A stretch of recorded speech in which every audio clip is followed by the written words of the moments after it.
အားထားစရာလူတော်လူကောင်အင်္ဂလိပ်မြန်မာစစ်ပွဲနှစ်ပွဲဖြစ်ပြီးခဲ့ပြီးမင်းတုံမင်းနှံတဲ့ချိန်တွင်မြန်မာနိုင်ငံအထက်ပိုင်းကိုသာမြန်မာမင်းပိုင်တော့သည်မင်းတုံမင်းနှင့်အိရှိဆန်ကနောင်မင်းသားတို့သည်မြန်မာနိုင်ငံကြီးကိုတာယာဝပြောစေခြင်းသည်ဖွံ့ဖြိုးတိုးတက်စေခြင်းသည်အထူးသဖြင့်မြန်မာနိုင်ငံကိုခေတ်မီစက်မှုနိုင်ငံအဖြစ်ပြုပြင်ပြောင်းလဲစေခြင်းသည်ကကနောင်မင်းသားကနောင်မင်းသားကလက်ယုံရည်နှလုံးရည်များရှိသည်ကုန်းမောင်ခေစကားအရထမ်းရည်ရွက်ရည်ရှိသည်ဟုဆိုရမည်လူရည်ကန်ရည်ရှိသည့်မင်းသားတစ်ပါးပါမင်းတို့မင်းနန်းတက်ပြီးနောက်အင်းနီးချင်းနိုင်ငံများနှင့်အင်္ဂလိပ်ပြင်သစ်အီတလီစသည့်ဥရောပနိုင်ငံများအပြင်အမေရိကန်ပြည်ထောင်စုနှင့်ပါချစ်ခင်ရင်းနှီးစေခြင်းသည်ထို့ကြောင့်တန်အဖွဲ့များစေလွတ်ပြီးငင်းကျဲရေးကိုအရယူရန်စိုင်းပြင်းရသည်နိုင်ငံခြားဆက်ဆံရေးတွင်ကင်းဝင်မင်းကြီးဦးကောင်းကိုအားထားရတဲ့ကဲ့သို့စက်မှုထွန်းကားရေးအတွက်ရောအတွင်းဝင်ဦးဖိုးလိုင်ကိုအားထားရသည်ရင်းကိစ္စမျိုးများတွင်ဉာဏ်အမျှော်အမြင်ရှိသည့်စာတက်ပညာတတ်များစွာလိုအပ်သည်သို့သောနိုင်ငံတွင်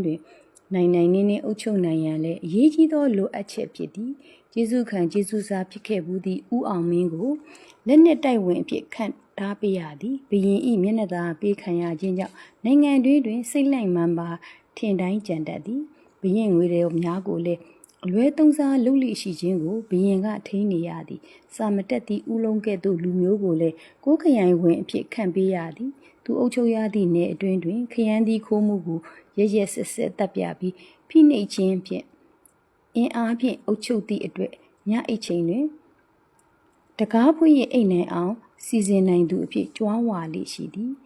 အတိတရားထက်အကြောက်တရားကိုဦးစားပေးသူပြီးရှေ့ရေးကိုတွေးမနေပဲစပရင်ကိုဖိထားလျင်ပြိနေတော်လဲကြွားလိုက်သည်နှင့်ပြန်ကန်တက်သည့်သဘောကိုမစင်ကျင်နိုင်သောကြောင့်1228ခုနှစ်မြင်းကိုမင်းခုန်တိုင်အရေးတွေစစ်စစ်ညံ့ညံ့ကြည်ပြီးအလောင်းတောင်ရှာမရသည့်ဘဝဖြင့်ပြည်သူများ၏ဒဏ်ခတ်ခြင်းကိုဦးလုံးခံလိုက်ရသည်မင်းတုံမင်းသည်နှလုံးရည်နှင့်လက်ယုံရည်အုပ်စုသမားနှစ်စုကိုအင်အားချိန်ခွင်ညာထိန်ပြီးအုပ်ချုပ်မင်းလုပ်လာသည်မင်းဖြစ်ခါစ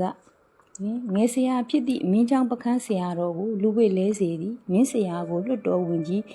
ယာဒူးပေးပြီးတိုက်ပြီးအုပ်ချုပ်စီမံမှုအတွက်အာဏာကိုလွှဲအပ်ခဲ့သည်ပခန်းမင်းကြီးဦးရန်ဝေးကလည်းရှင်းနောက်မျှော်မြင်တိုက်ဆပြီးဖြောင့်မတ်စွာအုပ်ချုပ်နိုင်ခြင်းကြောင့်ဘရင်မင်းမြတ်၏အမိန့်ကိုပင်ပယ်နှုတ်နိုင်သည်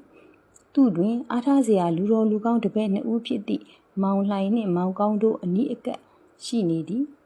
မင်းတို့မင်းလက်ထက်တွင်ပခန်းဝင်ဂုံဝင်ကအပြီးလွတ်တော်ပိုင်းတေစာဖြိုးပါပြီးစိုးတဲ့ဝင်ကြီးဟုဘရင်ကိုနိုင်လွတ်တော်ကိုပိုင်သည့်ဝင်ကြီးအဖြစ်ထင်ရှားခဲ့သည်